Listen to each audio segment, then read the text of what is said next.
Good morning, everyone. Thank you. Welcome to the annual meeting of the Carter Center Board of Councilors. I'm Mary Moore, chair of the BOC. Today's meeting marks 35 years for the board and 40 for the Carter Center. Yeah, I know, right? Since the board was created by President and Mrs. Carter, Ivan Allen III, Beaufilet Jones, and Bob Holder, more than 745 members have served on the board, helping to advance the mission of the Carter Center. You can see the full list of members in your packet, including many distinguished names and corporate leaders. I am honored to be among them and leading today. Whether you are here in the day chapel or joining us online, on behalf of the Carter Center, let me thank all BOC members for their engagement, interest, encouragement, and support. The minutes of the very first BOC meeting, November 9th, 1987, are in your packet. Two people from that very first meeting are in our audience today, Frank Barron and Tread Davis.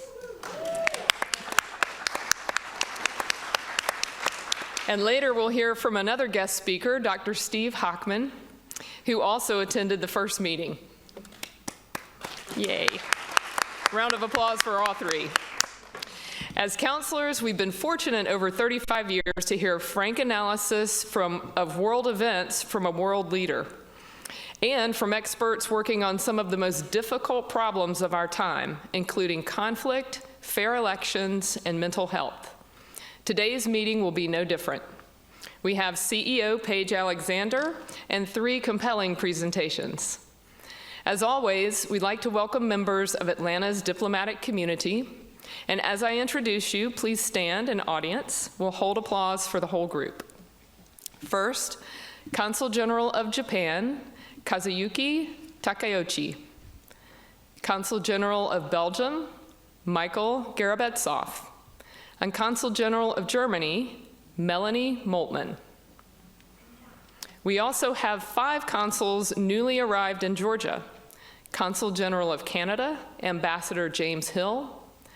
Consul General of Switzerland, Urs Brienemoen. Consul General of Netherlands, Jaap Veerman. And Consul of Greece, Theodore Demopoulos. Have I missed any consuls? Welcome, consuls.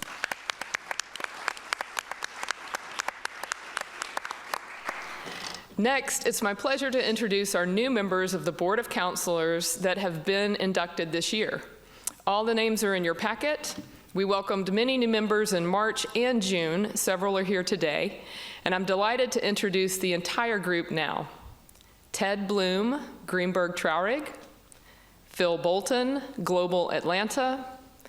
Andrew Cathy, Chick-fil-A, Dr. Candace Steele-Flippin, Acuity Brands, Ann Fort, Evershed Sutherland, Chanel Frazier, BlackRock, Grace Fricks, ACE, Access to Capital for Entrepreneurs, Jim Green, TM Capital Corporation, Aziz Hashim, NRD Capital, Allegra Lawrence Hardy, Lawrence & Bundy, Ellen C. Marks, consultant, Sanjay Parekh, Occasional Raps and Edgewise Media, Helen Probst Mills, New Rural Project, Erica Qualls Batty, Atlanta Marriott Marquis, Joy Road Fox Construction Control Services, Ravi Soligram, Newell Brands, Jewel Burks Solomon, Google for Startups, Max Sutherland, World Trade Center of Atlanta, Hassan Tarek, Atlanta Fire Cricket Club, Warren Wick, Salesforce, and Melanie Wilder Wilson, attorney. Let's give all our new members a big round of applause.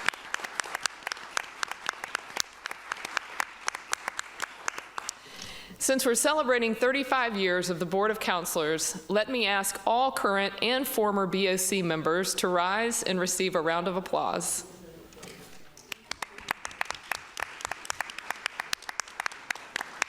Thank you, counselors. I want to welcome one group today among our guests and ask them to stand. From Atlanta Lions Club, including Chair Dennis Rogers and President Becky Jarrell. Welcome, Lions.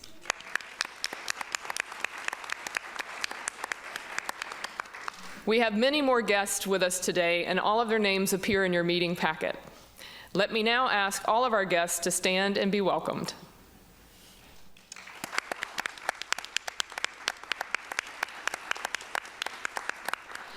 Finally, I'd like to introduce a few key people from the Carter Center, and I'll ask them to stand. First, from the Jimmy Carter Presidential Library, we welcome the director, Dr. Meredith Evans.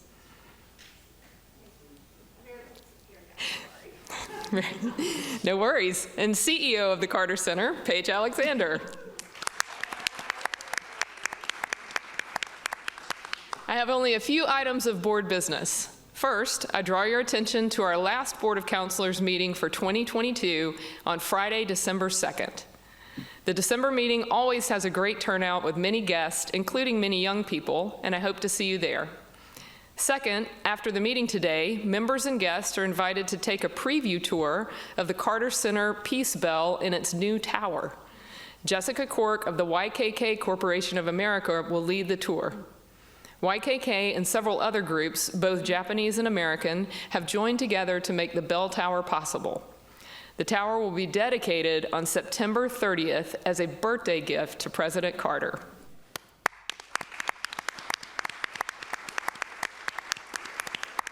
And the Peace Bell has a truly amazing story. It's beginning in 1820, and you can read about it in your packet.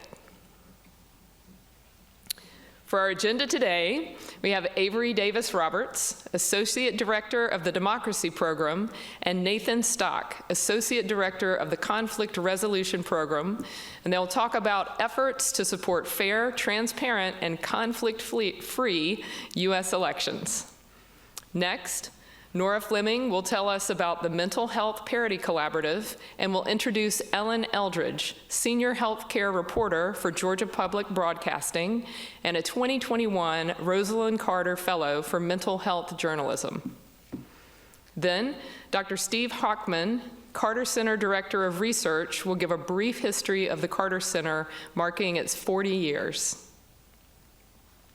In the final portion of our program, we'll hear from Paige Alexander, CEO of the Carter Center, who will make remarks and take questions. I'm delighted to introduce our first two speakers. Avery Davis Roberts joined the Carter Center in 2003 and currently serves as Associate Director of the Democracy Program, managing the center's work on U.S. elections. For many years, Avery led the Center's Democratic Election Standards Project, which developed the criteria by which observers assess a democratic process. She continues to coordinate the Center's efforts on the Declaration of Principles for International Election Observation. Avery has worked on Carter Center election observation missions in Asia, Africa, North America, South America, and the Middle East. She earned her undergraduate degree and graduate degrees from the School of Oriental and African Studies at the University of London. Next, Nathan Stock has served as a consultant and project manager for the Center's Domestic Political Violence Mitigation Project since 2020. But his affiliation with the Center began in 2008. Nathan is adjunct instructor at Fleming University, where he teaches on conflict assessment and prevention, intergroup dialogue, and leadership for social justice. He is also a non-resident scholar with the Middle East Institute. He served as the Carter Center's field office director for Israel-Palestine, overseeing programs in Israel, the West Bank, and the Gaza Strip from 2013 to 2017. Prior to that, he served as an assistant director in the Center's Conflict Resolution Program. Before joining the Carter Center, among other posts, Nathan served as a program coordinator promoting civil society in Kabul, Afghanistan for Counterpart International.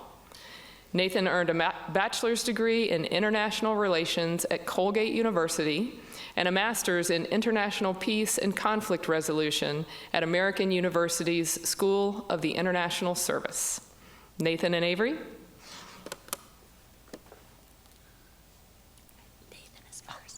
Video first. Video first.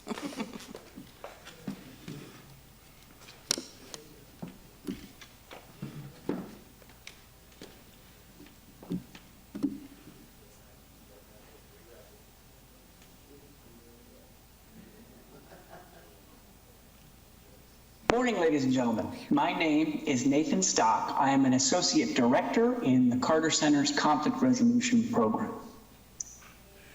The Carter Center sees many of the challenges facing the U.S. today as part of a larger and long-running crisis of mistrust. Every year since the Nixon administration, Gallup has been surveying Americans, asking us how much we trust institutions in our country. And it won't surprise you to learn that that trust has been falling for decades. Trust is down in Congress, banks, newspapers, the Supreme Court. At the same time, as you know, we have also been polarizing. We have divided into liberal and conservative camps that are political, but also increasingly social in nature. Since 2016, but especially since 2020, we would argue that this crisis of mistrust that's been around for a long time really expanded into mistrust of our election systems. Beginning in the summer of 2020 in particular, former President Trump began to ramp up assertions that if he lost the 2020 election, that would be somehow illegitimate or the result of fraud. And as he did that, he was plowing fertile soil. He was exploiting a body politic that was already polarized into partisan camps and which had already demonstrated significant distrust of institutions and elites, especially on the right. This is where the Carter Center stepped in. As many of you know, we began a new stream of U.S.-focused conflict, democracy, and human rights programming in the run-up to the 2020 election. For us, it was impossible to ignore the warning signs of potential violence and democratic backsliding that we were seeing before the 2020 election. From the beginning of this work, based on our decades of experience overseas, but also our analysis of the context here at home, we recognized an urgent need to address this crisis of mistrust. In particular, we knew we needed to bolster trust around our elections, and we knew that we needed to make it possible for leaders across the political spectrum and at all levels of society to stand up for basic civic and democratic values. The Carter Center has taken an integrated approach to these complex challenges. As my colleague Avery will share in a moment, our democracy program is engaged in a range of activities to increase public understanding of how elections work and to advance our national conversation on election reform. The center is just launching a new project that will train and certify lawyers through a specialized course on election law. This should prepare more people in the legal profession to push back against some of the false narratives that we've seen that have been undermining confidence in elections.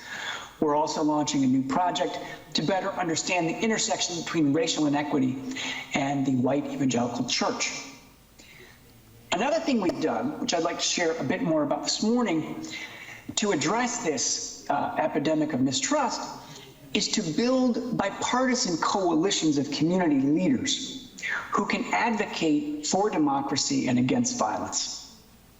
We've been working to empower local influencers who can promote the norms around our democracy, the unwritten rules that can make or break our system of government. These are things that, until recently, most Americans took for granted. Candidates who lose an election need to concede, they should refrain from spreading misinformation, and they certainly should not incite violence. To identify and mobilize these local leaders, we've hired people we call outreach leads, starting in 4 states: Georgia, North Carolina, Arizona, and Florida. Our leads driving this work include a stellar group. We have former Democratic and GOP political strategists here in Georgia. We have the former mayor of Charlotte and a former state Supreme Court justice in North Carolina. We've got 2 former state house members in Florida and a former member of the U.S. Congress working with a former newspaper editor in Arizona.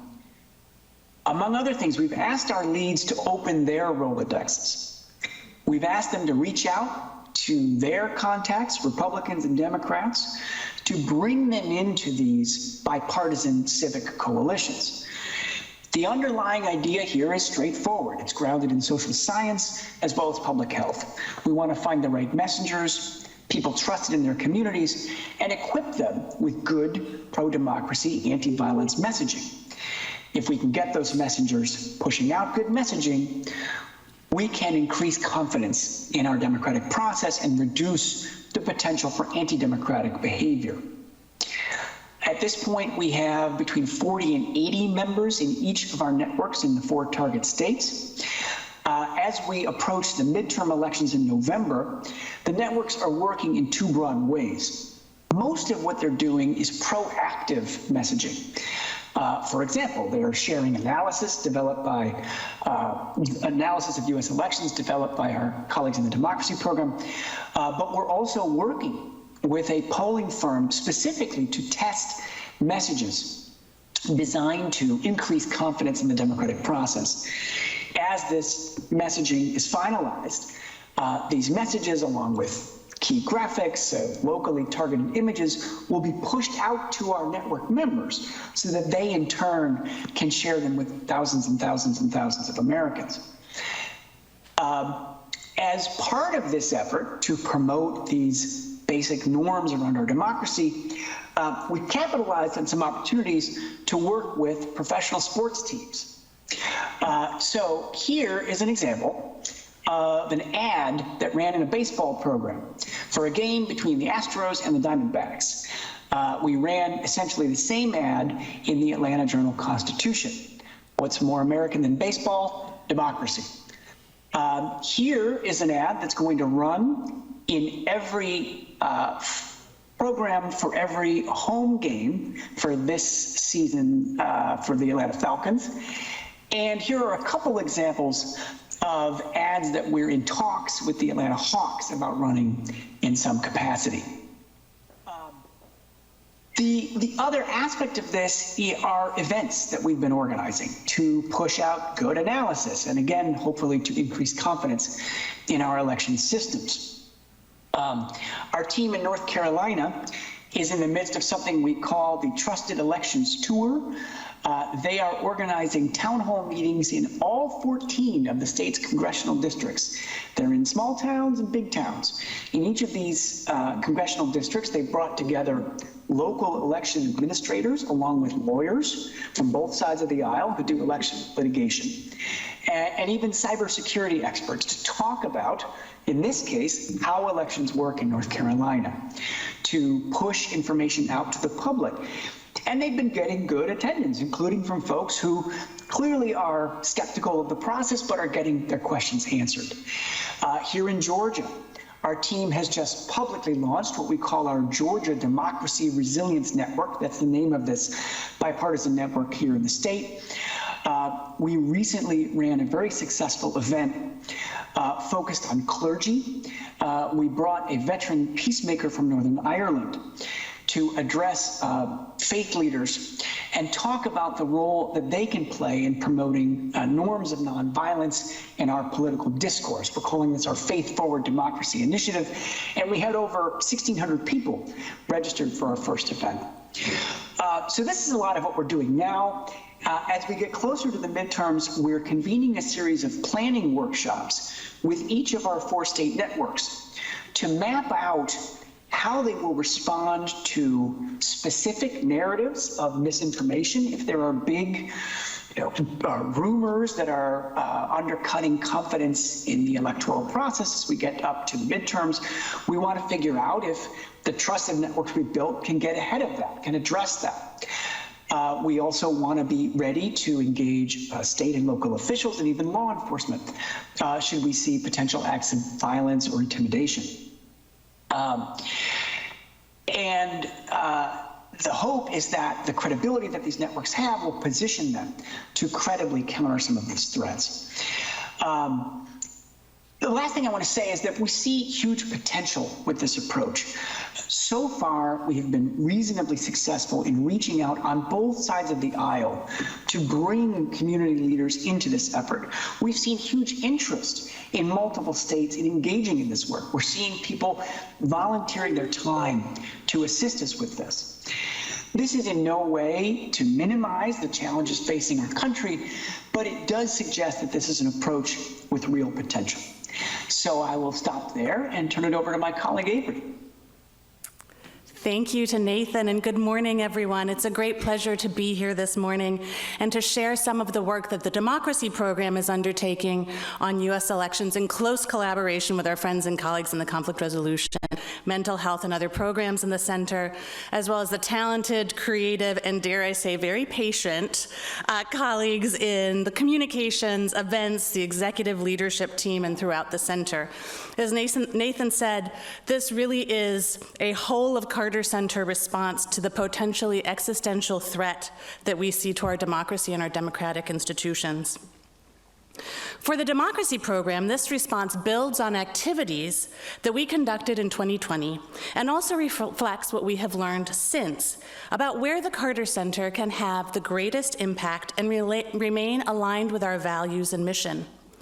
For Democracy Program, this is a role that straddles the worlds of voting rights and election administration so that we can both support voters, but also support the institution of elections and those who serve as frontline workers, always doing so with a cross-partisan and nonpartisan approach.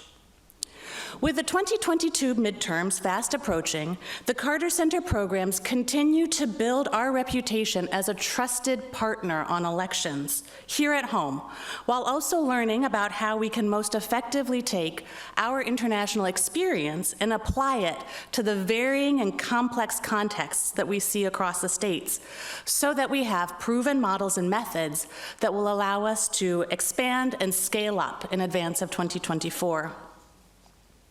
Much of the Democracy Program's work is focused on increasing confidence in the electoral process, demonstrating leadership, and raising public awareness of the basic mechanics of American elections among citizens. And there are 6 main pillars to this work, which I will describe very briefly. The first focuses on rational, bipartisan discussion of election reform issues.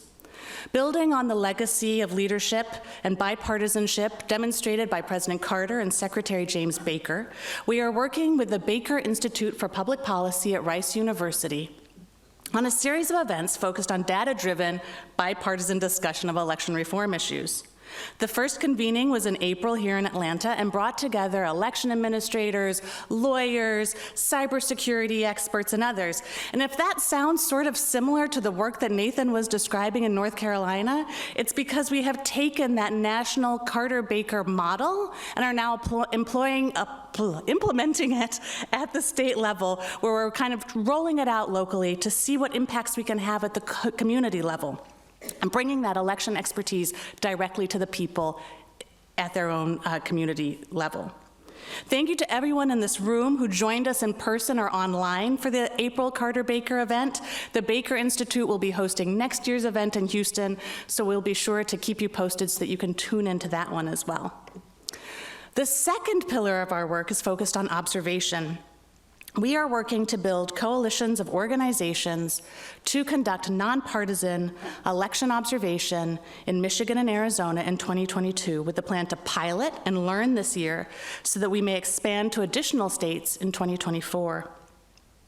These observation efforts will be locally led, with the Carter Center and our national partner, the Bipartisan Policy Center, playing an essential role within the coalition, that of thought partner, technical advisor, trainer, and resource provider. They will be complementary to, but different from, election protection efforts that we are more familiar with in the United States.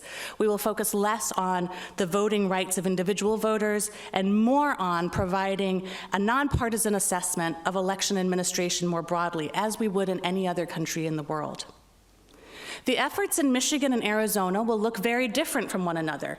Every state has its own legal framework regarding nonpartisan observation, and while Michigan is more accommodating, Arizona is requiring that we be adaptable, flexible, and innovative, experimenting with new ways to collect and analyze election data that is available through means other than direct observation in the polling stations on election day. We are also exploring whether there may be a role for the center and partner organizations in observing post-election audits here in Georgia as we did in 2020. The third pillar of our work is on voter education. We are rolling out a social media-focused, nonpartisan voter education campaign in Georgia designed to pass on practical information to voters on what they need to know now on how to vote in Georgia following the passage of SB 202. The toolkit will be available to Carter Center partners and includes not just the social media cards of which you see samples here, but frequently asked questions and other helpful resources on how voting works, how to access the election process, and an explanation of the steps in place to secure our elections before, during, and after Election Day. We will be sharing these materials with election offices in all 159 counties of the state, many of which are greatly under-resourced when it comes to messaging for their voters. And just as a quick shout out, we have been very grateful for the partnership with Dragon Army, who have produced these fantastic resources for us, as well as the sports ads that Nathan showed just a few minutes ago. Our fourth pillar focuses on supporting election officials. Many of us were probably shocked and saddened to hear the January 6th committee hearing testimony from Ms. Shay Moss and Lady Ruby Freeman about their experience as election workers right here in Fulton County. Sadly, they are not alone. 1 in 3 election officials around the country feels that they are not safe in their jobs right now. And while a legal response is required, we felt it was important to support the mental health and well-being of our election officials. So with our mental health program, we have developed a mental health and wellness resource guide developed specifically for election officials. We're now sharing and publicizing that guide. We've sent it to over 10,000 election officials around the country. We've shared it with organizations of election administrators in each of the 50 states and with national level organizations as well. This work has resonated deeply with many of our election officials, our neighbors who are serving as the frontline workers for our democracy, and they are just so glad to be seen and to be heard. We are now responding to invitations to speak on this issue with election administrators across the country, from Ohio to California to Arizona. The fifth pillar is our work on the candidate principles for trusted elections. In case you missed it, this week we launched the candidate principles for trusted elections. These are a core set of guiding principles which center on honesty, civility, security, fairness, and trust. And they can be used to hold candidates accountable to democratic norms around elections. They are supported by organizations and individuals from across the political spectrum. And unlike other pledges or principles, they really center on the idea that pairs or clusters of candidates competing against one another in a specific race should commit to the electorate that they will uphold these democratic values. Among the first candidates in the nation to sign up in support of the principles were those seeking responsibility for election administration right here in Georgia. Incumbent Secretary of State Brad Raffensperger, a Republican, and his Democratic and Libertarian opponents, Representative Bee Nguyen and Mr. Ted Metz, all support the principles. We hope that other Georgia candidates, as well as candidates around the country, also will show their support to the principles in the days and weeks ahead. You can learn more about this work at principledcandidates.org and sign up yourself. Finally, the last pillar, for those who are counting, is focused on media literacy training. In response to the challenges of mis and disinformation that our elections face, our Digital Threats to Democracy team is developing a media literacy course to equip adults with critical thinking skills necessary to evaluate information, spot misinformation, and stop its spread.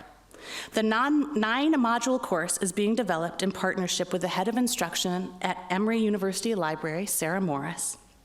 And we are partnering with Syracuse University to deploy and evaluate the effectiveness of the course among adult audiences in the 18 to 60 age range over the next 2 years. We'll also be making the content available to nonpartisan civic organizations such as Common Cause, who are interested in providing the training to their 1.5 million member network across 30 states. The course will be finalized later this fall, but we did want to share with you just a sneak peek of what a portion of one of the modules will look like so you can just have a little taste. Could you roll the film, please?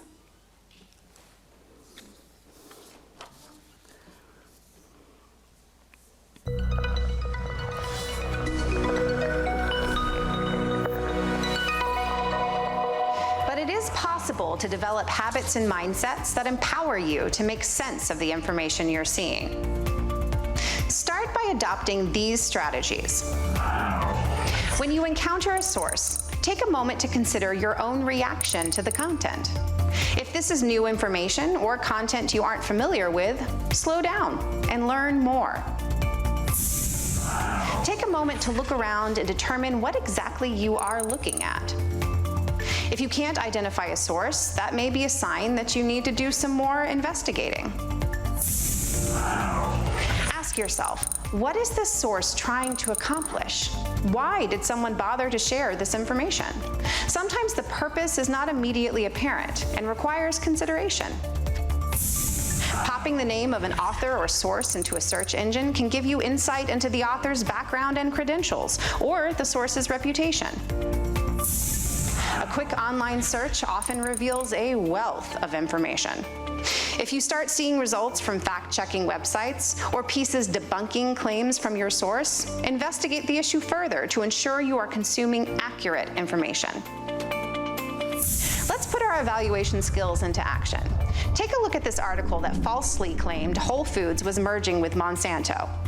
It's unclear who was responsible for this article, and a quick search of the source and headlines gives us results from fact-checking sites that debunk this claim.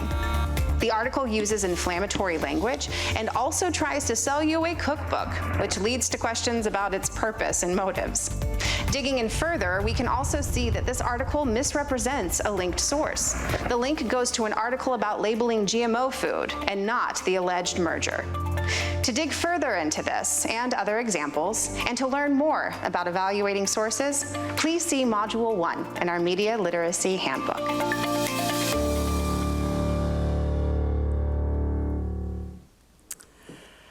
As I close, I would just like to ask for your help because our democracy needs you. We have 3 things that we would like for you to consider. Number 1, please consider signing up in support of the Candidate Principles for Trusted Elections.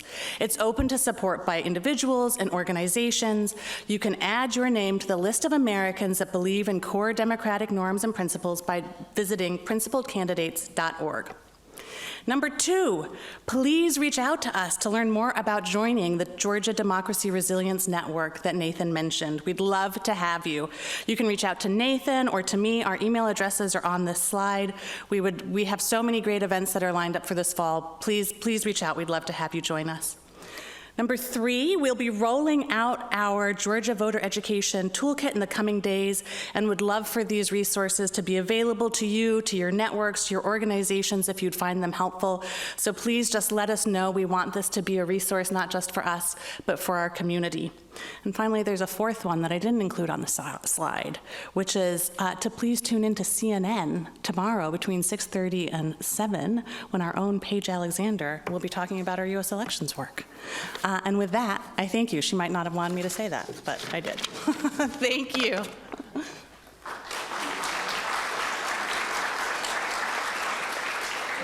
Thank you, Avery and Nathan. Great presentation, and thank you for a succinct to-do list. That's good. Next, Nora Fleming joined the Carter Center in 2021 as the Newsroom Collaborative Manager with the Mental Health Program. Previously, Nora was the senior editor of Edutopia, a news source shining a spotlight on what works in education. Before that, she was the editorial director at Fenton, a public interest communications firm. And Nora has also worked as a reporter for Education Week, the Malibu Times, and the Sunday Paper. She earned a master's degree in media and public affairs from George Washington University and her bachelor's degree from Emory University. Nora, I think we have a film. Hi, my name is Nora Fleming, and I'm the Newsroom Collaborative Manager with the Mental Health Journalism Program. Sorry I can't join you in person, but I am there in spirit from California. Thank you for having us. For those of you that are unfamiliar, our Journalism Fellowship Program has been running since 1996. Each year, around 9 journalists are awarded a stipend and the resources to complete a year-long mental health project of their choosing. We've had more than 250 journalists participate since the mid-90s. Our Mental Health Parity Collaborative, which I manage, is a new program we launched as a pilot project this past year. We are currently working with 15 newsrooms across the country and more than 40 journalists who are publishing stories about the access to mental health care in the US. With that background, it's my pleasure to introduce Ellen Eldridge, a health reporter at the local public radio station, Georgia Public Broadcasting. She previously worked at the AJC, is a member of the Association of Healthcare Journalists, and a former Georgia chapter president of the Society of Professional Journalists. Ellen is also a 2021-2022 Rosalynn Carter Journalism Fellow and a member of our Mental Health Parity Collaborative. This means, in addition to her full-time job at GPD, she worked on a year-long mental health reporting project and published 2 written and radio stories for our news collaborative. We don't know quite how she did it all, but Ellen covered 3 different mental health topics too: school-based behavioral health, substance use and addiction treatment, and mental health in the criminal justice system. While she was part of our programs, the Mental Health Parity Act passed in Georgia, and reporters, including Ellen, covered stories on mental health care access, equity, and stigma in the state. She has been a real gem for our staff to work with. She's a proactive communicator, she's always willing to lend a hand, and she has a great sense of humor. Her work has left an impact on our team and our community.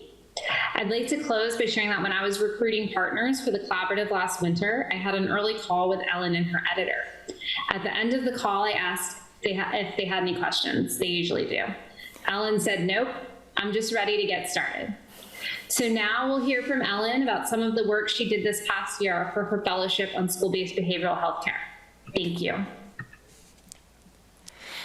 Good morning.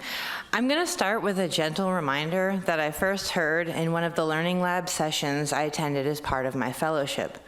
Roadblocks only block the road. They do not block the grass, the path, the water, or the way less traveled. Roadblocks block the road. This is good advice for anyone working on a Rosalynn Carter Mental Health Journalism Fellowship. Without flexibility and an openness to change, this project of mine would never have worked. In all honesty, I'm not even done. But I am wrapping up my series of features on school-based behavioral health this month, and Georgia Public Broadcasting will add the work I've done this year to a new mental health landing page of our website. It will include not only staff reporting on mental health, but also links to resources in the community. I believe I am like Mrs. Carter in the sense of finding community the most important. I may be idealistic or even naive, but I want to live in a world where neighbors genuinely look out for one another. That's how I began to build my fellowship project pitch. I couldn't stop thinking about why kids fall through the metaphorical cracks. Why doesn't our system have a solid foundation? Maybe it simply wore away over time and needs stabilization. Most of us humans do. And schools are an entry point into society's systems. In 2017, I wrote breaking news for the Atlanta Journal-Constitution. 2 17-year-olds were arrested after planning an attack on their high school, which happens to be minutes from my house. As my children were celebrating their 7th and 5th birthdays, I wrote about the threats these students shared on social media, about a Columbine-style assault on teachers and classmates, and I wondered, why didn't anyone notice sooner? Someone did notice. The attack was thwarted, and the former students are currently both serving time in prison for their crimes. As we all know, that is not always the case. Around the time I wrote my application essay for this fellowship, a 21-year-old man targeted, shot, and killed Asian women who worked in the massage business. The first victims died in a spa about 15 minutes from my house. I live in the suburbs, about 30 miles north of Atlanta. And one of my first thoughts as the initial shock subsided was that this man was 21 years old. He was in high school a handful of years ago. Why didn't anyone notice his mental health needs? My daughter started middle school this year. She lives with anxiety, and I told her middle school will be some of the toughest years of her life. They certainly were for me. And I remembered the counselors in the public schools I attended. There were never enough. This has not changed. Initially, I wanted to challenge myself and create a podcast with up to 10 half-hour episodes, roadblocks. I thought in early 2021, when I applied for the fellowship, that the pandemic would end. The pandemic did not end, like I thought it would, hoped it would anyway. Nor did it abate as students returned to in-person classes. In fact, the fall of 2021 brought the Delta variant that created a new wave of COVID-19 cases. And our newsroom lost its one-man podcasting department. I had to walk on the grass to get around the roadblock. There was no way to work on an overview of something we were still very much in the middle of. So I took half the year of the fellowship to research and interview anyone and everyone about school-based behavioral health in Georgia. I originally wanted to compare Georgia's resources to neighboring states and the nation. I didn't have time. I learned Georgia's APEX program started in 2015 as a partnership between community-based mental health providers and local school districts. The APEX is the students most at risk for behavioral health issues like substance use disorder and depression. The program also funds universal prevention efforts and events to educate parents and raise awareness of mental health issues.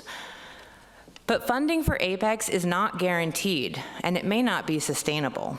Without this program, money for primary screening and prevention services would wane. My first feature in the series published and aired on the radio in March.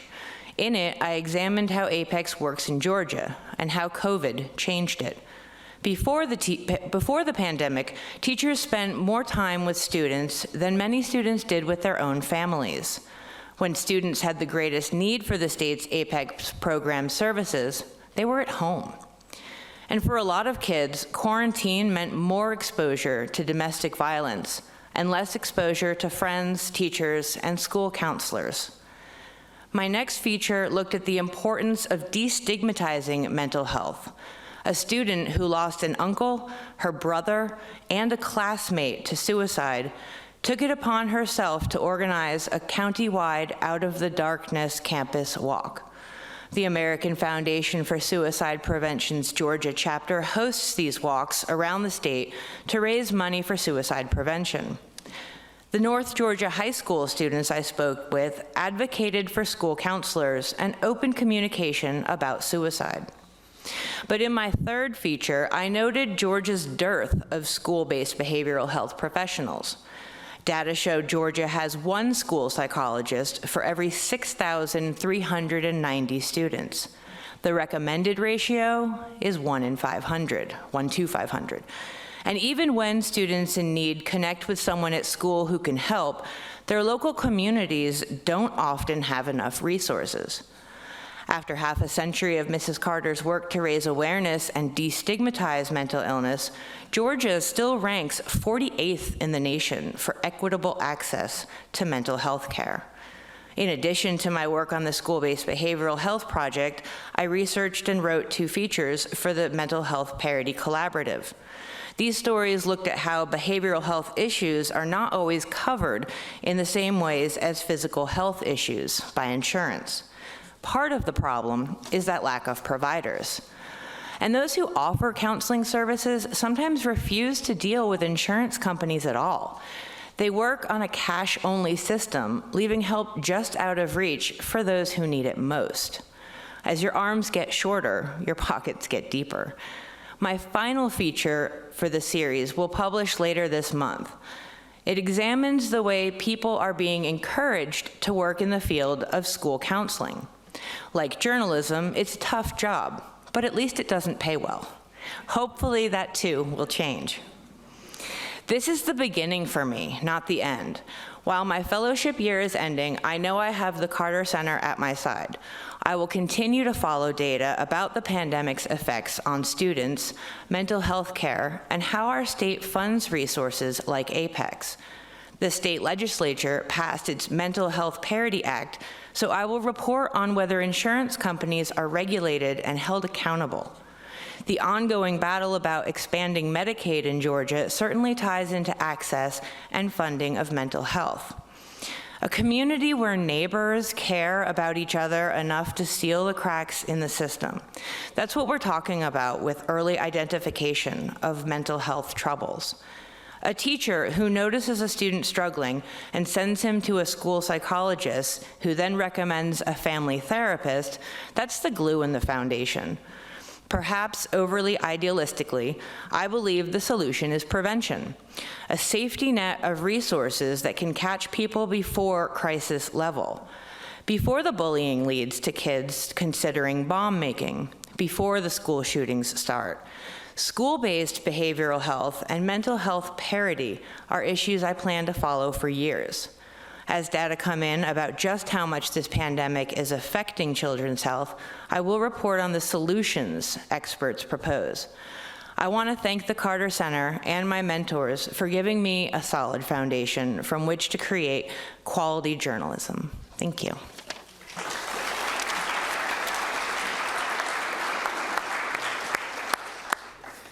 Thank you, Ellen and Nora. That was great, and I love the quote, and we're fortunate that you're determined and willing to walk on the grass.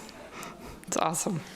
Our next speaker, Dr. Stephen Hochman, in 1981 became assistant to President Carter, helping him with the research and editing of Keeping Faith, Memoirs of a President. Dr. Hochman has continued to support President Carter, with subsequent publications and other scholarly activities, as well as projects of the Carter Center. Steve joined the newly founded Carter Center in 1982 and currently serves as Director of Research and Faculty Assistant to President Carter. He earned his doctorate in history from the University of Virginia, where from 1968 to 1981, he assisted Dumas Malone with his Pulitzer Prize-winning 6-volume biography of Thomas Jefferson. Dr. Hochman is an adjunct professor in the Emory University Department of History and has also taught in the Department of Political Science. Dr. Hochman?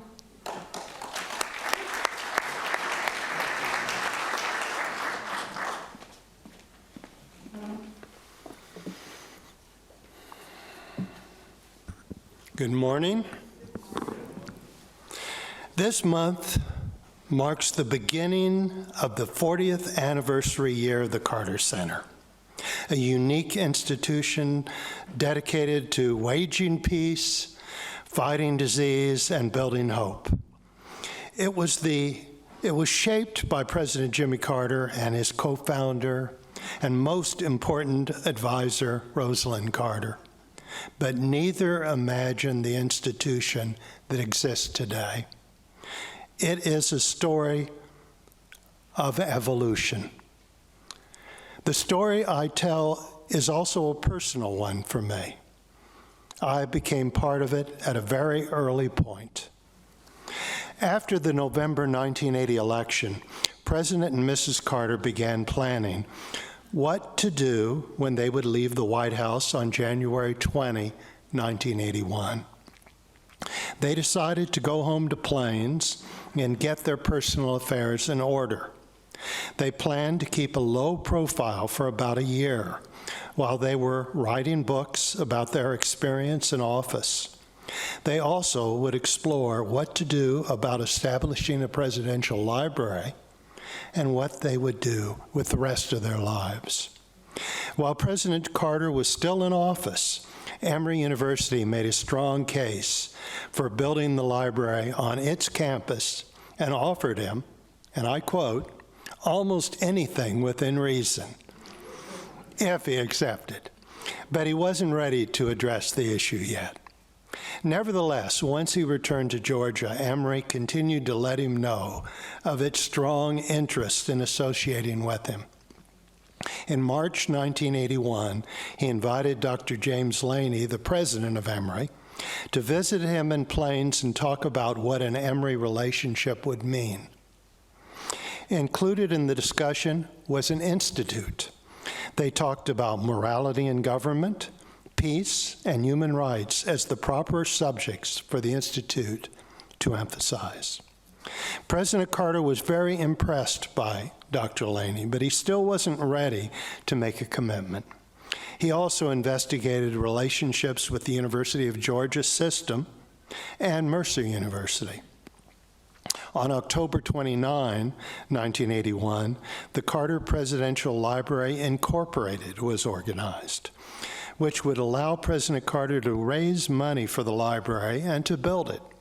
A provision also would allow the support of an institute to sponsor research, study, and discussion on the fields of foreign affairs, environmental affairs, the presidency, and other fields of public importance.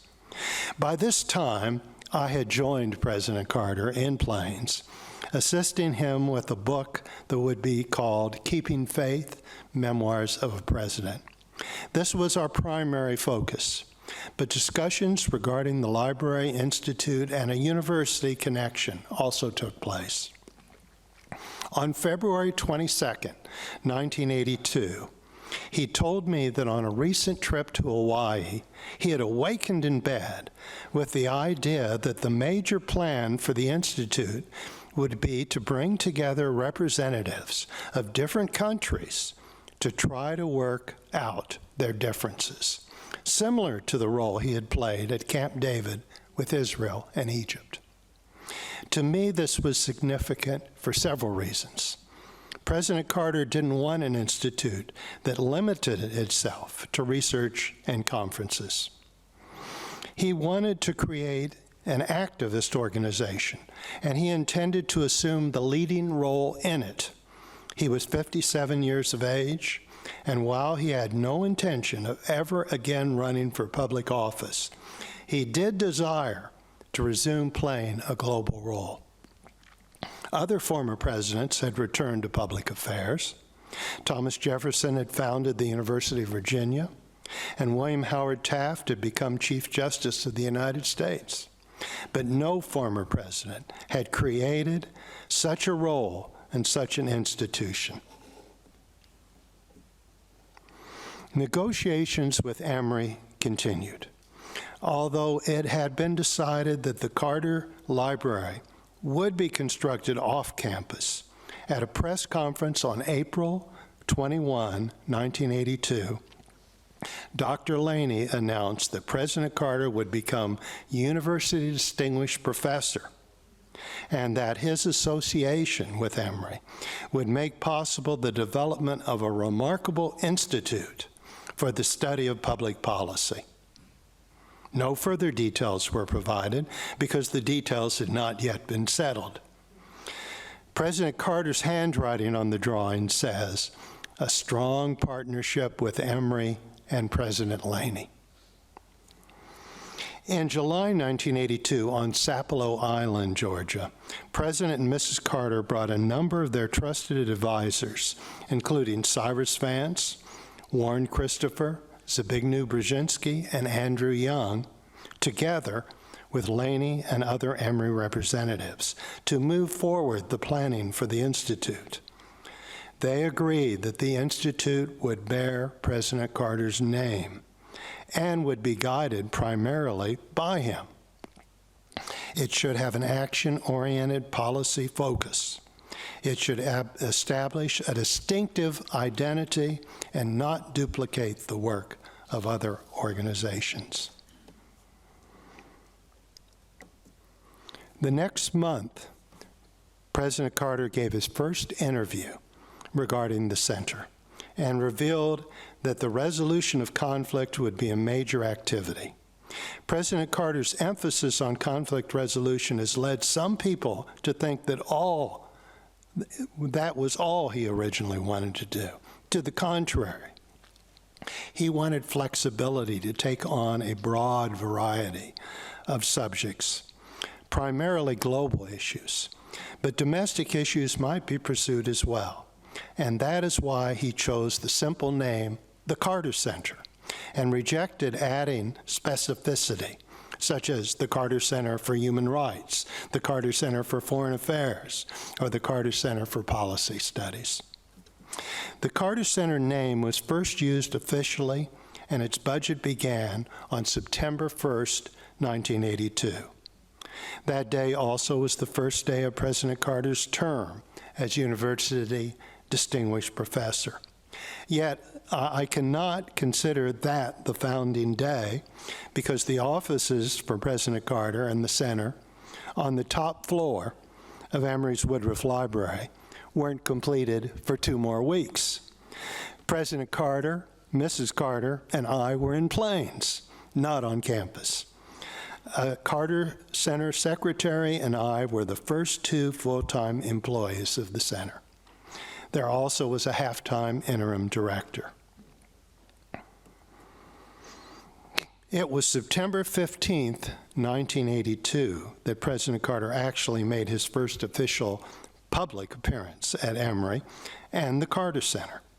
Although he was supported by the small Carter Center staff and student volunteers, the emphasis was on his inaugural address as University Distinguished Professor.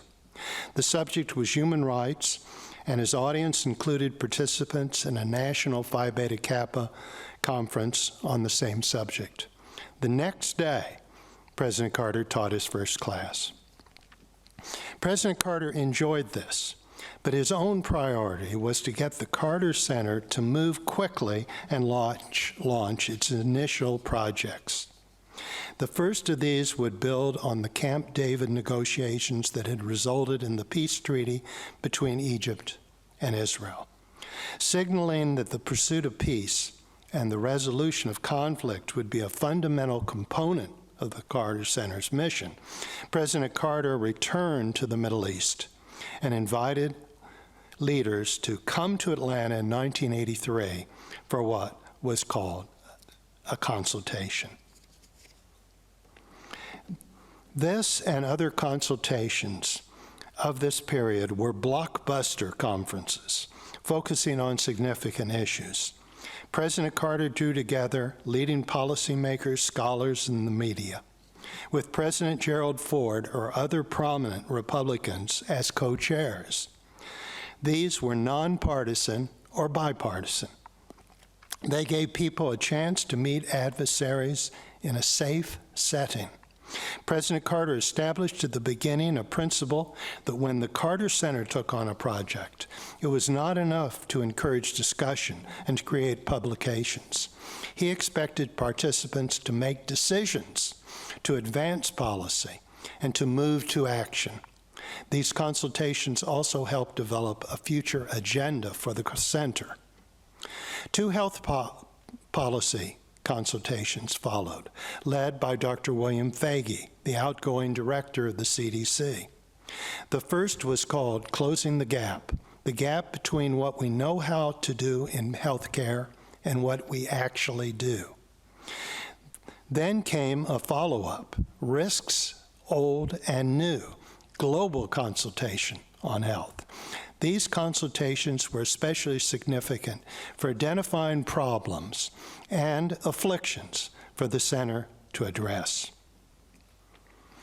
Another consultation, which continued the partnership of President Carter and Ford, was on national security and arms control. Meetings were held at the Ford Library, at the University of Michigan, as well as at Emory. Ford and Carter built a great relationship during these years. The participants in our consultations were impressive. Here is Mrs. Carter greeting Brent Scowcroft, National Security Advisor for President Ford and later for President George H.W. Bush. Al Gore, later Vice President and presidential candidate with Scowcroft. Ambassador Anatoly Dobrynin led the Soviet delegation. Here is Henry Kissinger with Carl Deutsch, a distinguished political scientist who served as a Carter Center Fellow. Many of you will recognize John Hardman in the background. This was before he actually came on board with the Carter Center as a leader. Working out of offices on the Emory campus, the center from 1983 to 86 was making a name for itself in public policy.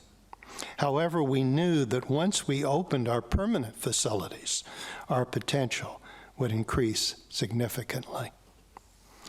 On President Carter's birthday, October 1, 1986, for the dedication of the Carter Presidential Center, we held the largest gathering we've ever held. President and Mrs. Reagan came down for it, but the Carter grandchildren, Sarah, Jason in the middle, and James Carter, got to cut the ribbon.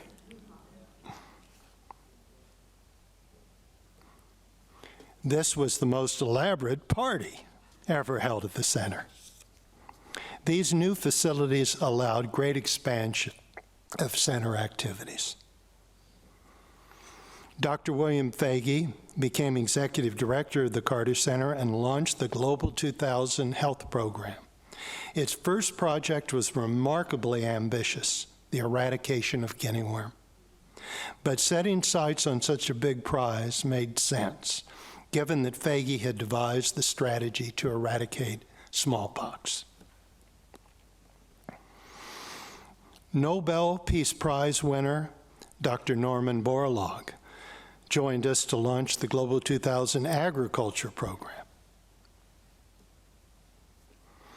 The Carter Manel Human Rights Foundation, that is Dominique de Manel in the photo, awarded an annual prize. Our conflict resolution program brought together adversaries from the civil war in Ethiopia. President and Mrs. Carter made good use of the center grounds.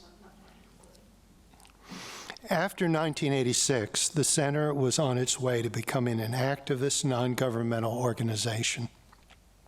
We continued to welcome people to the center in Atlanta and to address issues of public policy.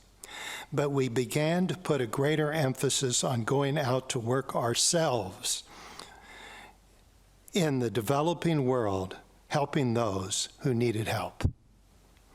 While we were primarily focusing beyond the borders of the United States, we were advised that we needed to better develop our relationships in the Atlanta area.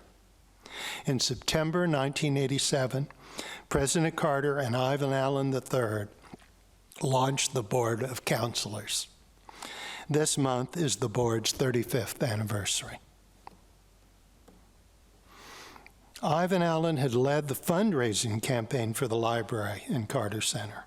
He was a great friend and served as the first chair of this board. After he died, the pavilion in which we are meeting now was built and named for him. We have been fortunate to have such friends in the Board of Councilors. The Carter Center continued and continues to evolve. Much of the significance took place later, much work of significance. But President and Mrs. Carter set the course in these early years, and we still follow today. Thank you.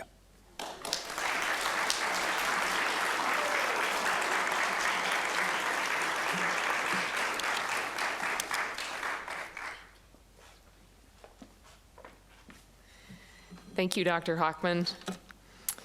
Paige Alexander joined the Carter Center as Chief Executive Officer in June 2020, continuing a distinguished global development career with over 2 decades of experience spanning the government and nonprofit sector. Paige held senior leadership positions at the United States Agency for International Development during 2 presidential administrations.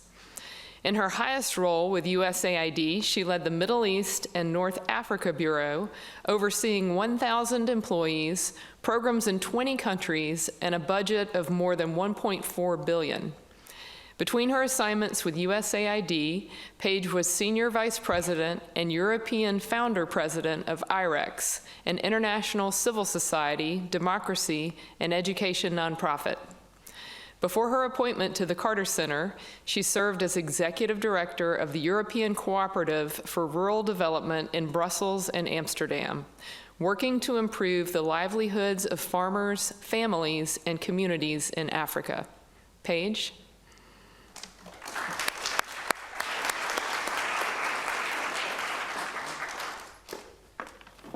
Thank you, Mary.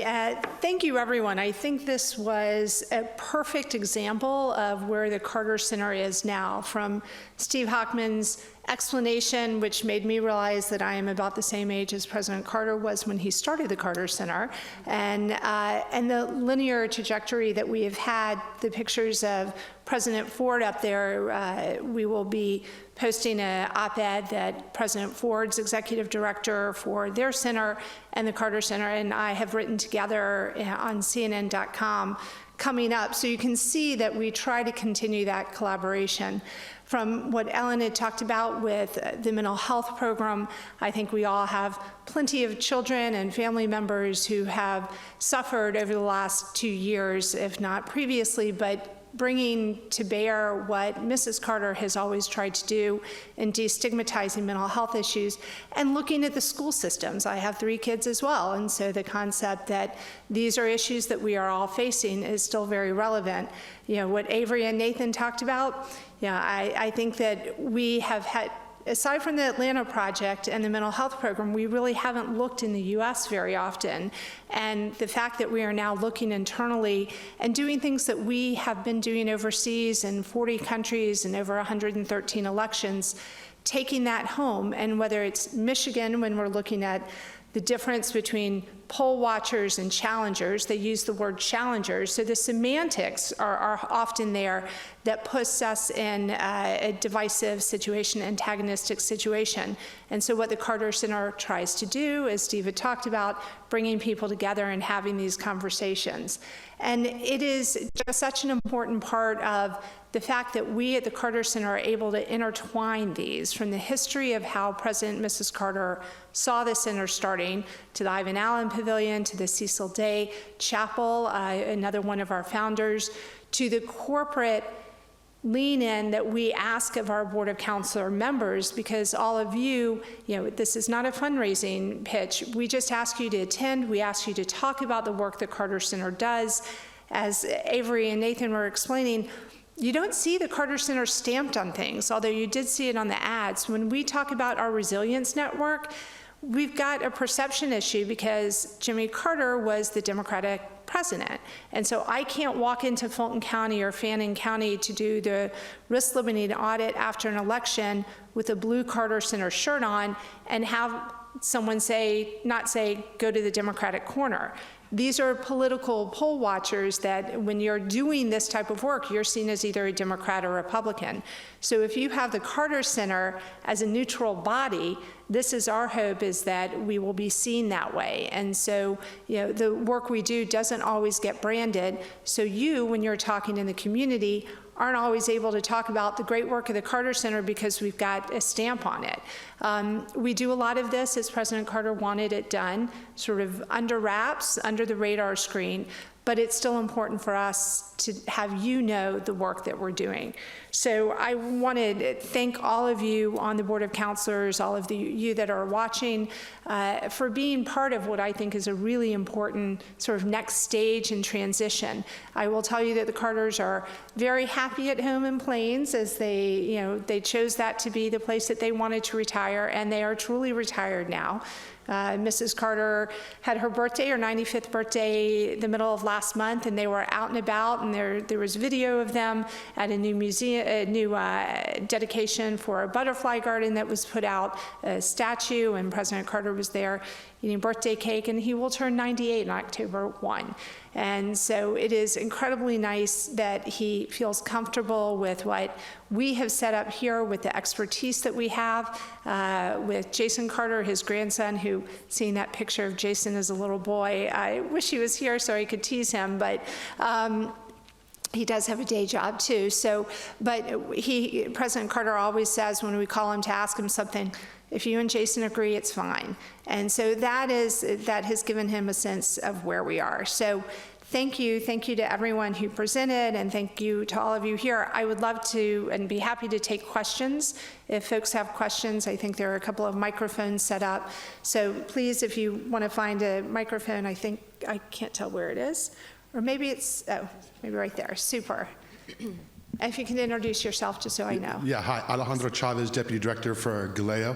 I have two questions. One is, in all the things you all presented, what is the access to language, Spanish-speaking materials? You mentioned Arizona, Florida, and Georgia, whether it be at the ballot, combating misinformation, which we know is significantly worse in Spanish ads and Spanish work. What is the combat? What is the goal? And I think it goes across all the work, whether it's mental health, understanding that we have more Spanish-speaking people who use it as a predominantly way of communicating, whether it be with government, institutes, nonprofits. So kind of curious on where the role is at, knowing specifically the states you mentioned, and that Georgia itself is growing, specifically in Gwinnett County or Fulton and so forth. And then the second piece was specifically on voting.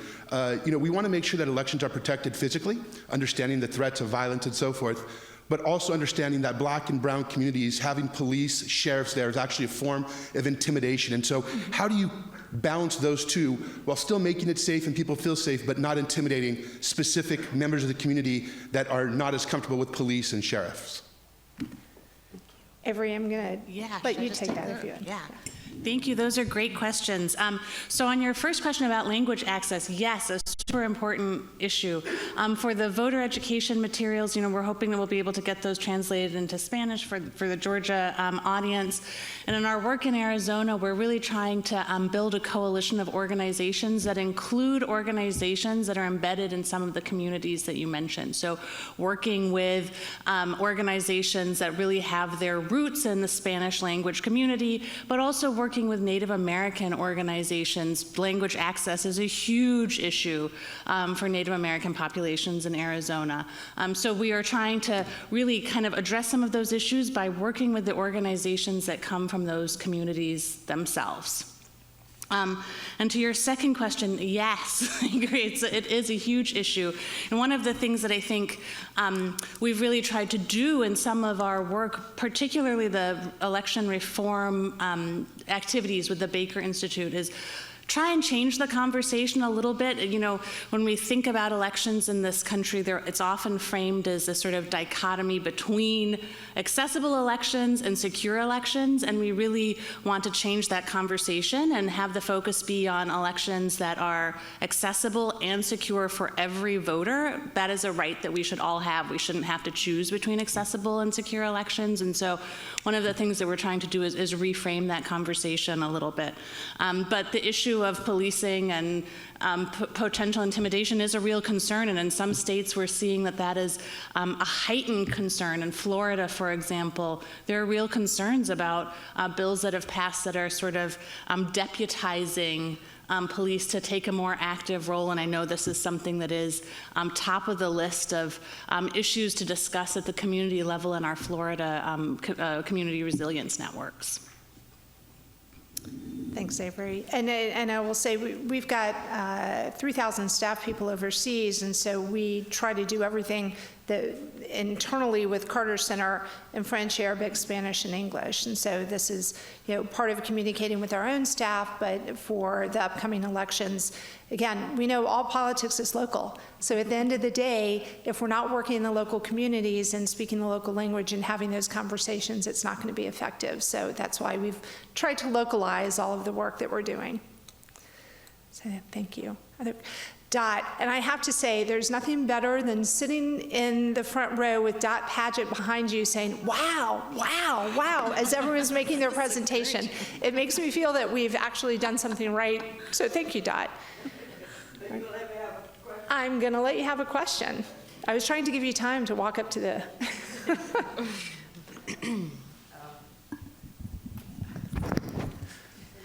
I noticed in the ad for the basketball that you had poll workers, and I noticed that. So I've been watching for the word listening, and you did say poll watchers right. At another time. And I anticipate that our election day will be a pressure that day will be a lot of chaos, because I believe I anticipate that. And I wonder if the Carter Center that day will, if you all have your program, that you will have poll watchers that day.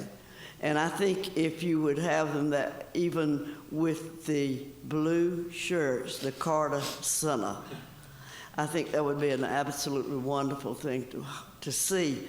And I believe that this group today would even finance buying all of those shirts if you anticipate doing that. So you do have that as part of your program in the process, correct? On election day. Yeah, well, there's a little problem with the Georgia law that causes that, and as Ann Kramer knows, but let me have Avery answer that. Yeah, we would love to be able to do that, Dot.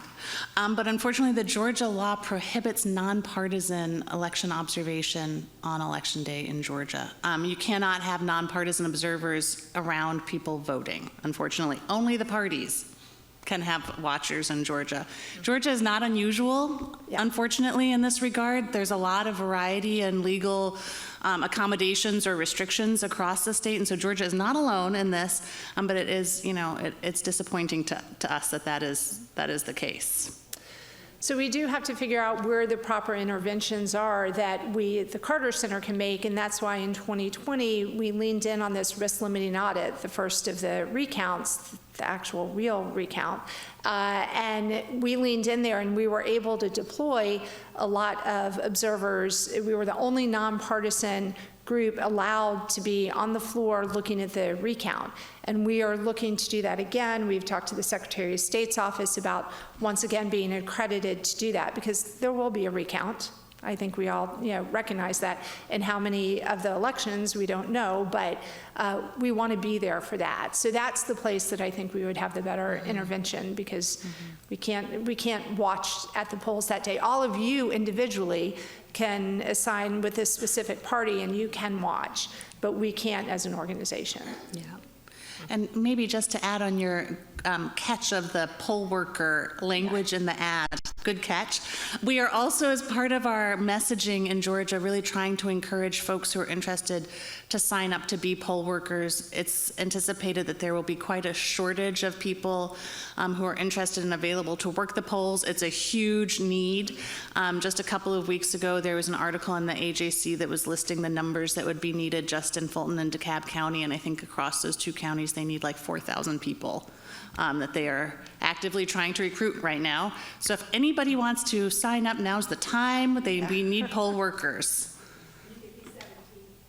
Yes. You have to be 17, and you have to live in the county, and you have to live in the county. You can live in the county, or you can now work in an adjacent county to the one where you are resident, which has also apparently been a little bit of an issue because some counties pay better than others, so people are hopping over to other counties. Just saying. Great, yes, thank you. Hi, Kashi Segal. What role is the Carter Center taking in addressing mental health as it relates to food insecurity in kids? I know that's a big component of education right now. So what role is the Carter Center playing? Yeah, so I look over at Ellen, but the reality is Ellen was talking about, when you have one counselor for 6,000 plus students and you're supposed to have one counselor for 500, a lot is being missed. A lot of people are falling through the cracks, and food security is one area that I think counselors at schools often are able to recognize that the teachers can't necessarily recognize. We're not in that area specifically. I don't know if there's been stories written about this. If any of the other Rosalynn Carter mental health journalists have written stories about that. But that's, again, just part of the school-based behavioral health, and that's where kids are being lost. That's where we're not catching these things. So it's a good question, but I don't think, do you have any? I mean, I can just speak to the idea that it's one of the, it's all tied in together. When kids don't have proper nutrition, when they don't have food, they can't focus, they can't study. It's just more indicative of problems at home. It's the sort of thing, and there are groups, I can't name any specifically, that are advocating for feeding kids, just like we had with the pandemic and the COVID relief funds. I mean, that's just such it makes things a lot easier than when people who are below a certain level have to apply for food assistance and all that. There's very little reason why we can't feed children at school. And then, again, identify the needs of these students, realizing that somebody isn't able to focus in their math class because they didn't have any food that morning. That's an important need that a teacher or a counselor or even a staff person could recognize and hopefully get the family connected to services in the community, food banks and such. So it's just all part of it. Yeah, I think it's all part of the wraparound services that currently aren't available. So thank you for that. Other questions? No. Yep, sure, of course. Very simple. You had a sign up there on the first page we saw about please help us.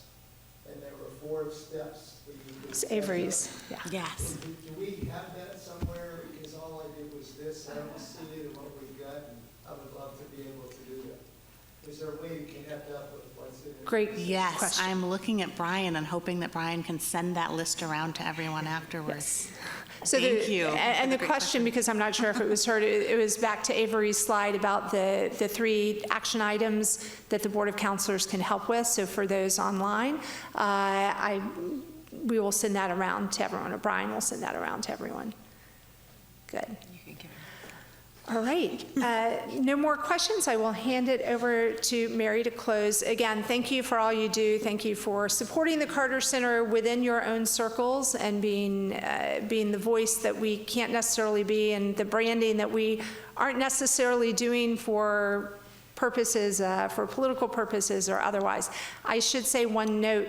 We talked a lot about domestic work. What we didn't talk about is some of the amazing work that we are doing internationally. In the next board meeting, we'll tap into that. But often there is less of a connection when I talk about guinea worm and the fact that we are down to 15 human worms left in the world since we've started working on guinea worm. We're now down to 9. It's a 45% decrease from where we were last year. There are 9 worms left in the world in humans in 3 countries. And this is an amazing feat from what Steve had talked about when we started with guinea worm, which was a disease that was afflicting 3.5 million people a year in 21 countries worldwide.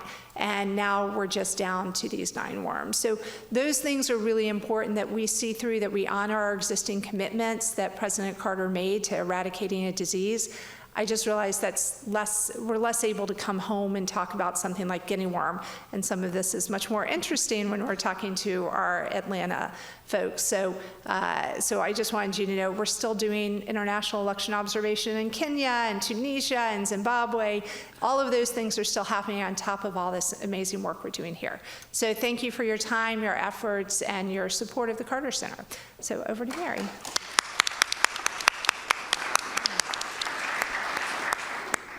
And thank you, Paige, for your exceptional leadership. We appreciate it. Before I close, I want to remind you of 3 items. If you're able to tour the new Peace Bell Tower, Jessica Cork will be collecting the group in the lobby just outside the chapel, and she and volunteers will guide you there. Second, I look forward to seeing you at the next meeting of our Board of Councilors on Friday, December 2nd, so mark your calendars. And last, remember that the Board of Councilors asks only 2 things of its members: that we attend meetings and that we proactively support the Carter Center in circles in which we have influence. Tell someone today about the important work going on here at the Carter Center. And thank you all. I hope to see you in December. Have a great Friday.